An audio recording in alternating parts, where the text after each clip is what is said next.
Soro veut livrer tous les secrets d'État, panique dans le camp d'Alassane Ouattara. Plus de détails après le générique.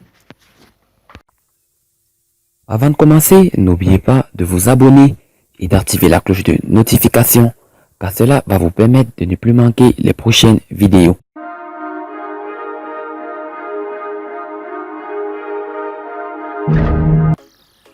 L'ancien chef de la rébellion des forces nouvelles, Guillaume Soro, se prépare à engager les hostilités avec ses adversaires du Rassemblement de pour la démocratie et la paix en abrégé RHDP, le parti d'Alassane Ouattara, avec qui les relations se sont davantage détériorées suite à son retour manqué à Abidjan le lundi 23 décembre 2019.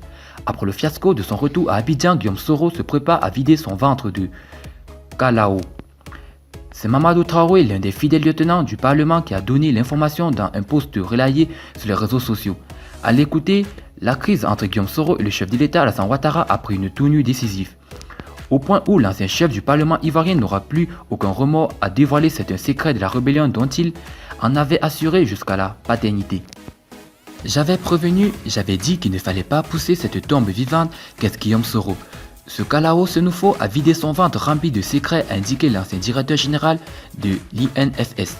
Guillaume Soro s'est décidé à parler et plus rien selon ce cas du comité d'orientation du mouvement Génération et Peu Solidaire ne pourrait l'arrêter.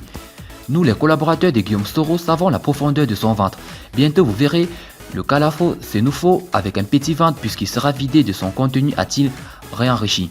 Entre Guillaume Soro et ses anciens alliés du Rassemblement des pour la démocratie et la paix, formation politique dont il a contribué largement à l'association du pouvoir, plus rien ne va plus depuis la décision de l'ancien chef rebelle de se porter candidat au prochain scrutin présidentiel.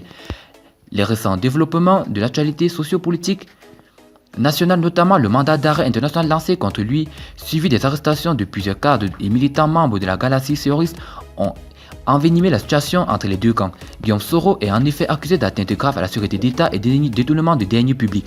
Ces lieutenants, dont des députés séjournent quant à eux à la maison d'arrêt et la correction d'Abidjan, ils sont accusés de diffusion de fausses nouvelles et de tentatives de troubles à l'ordre public.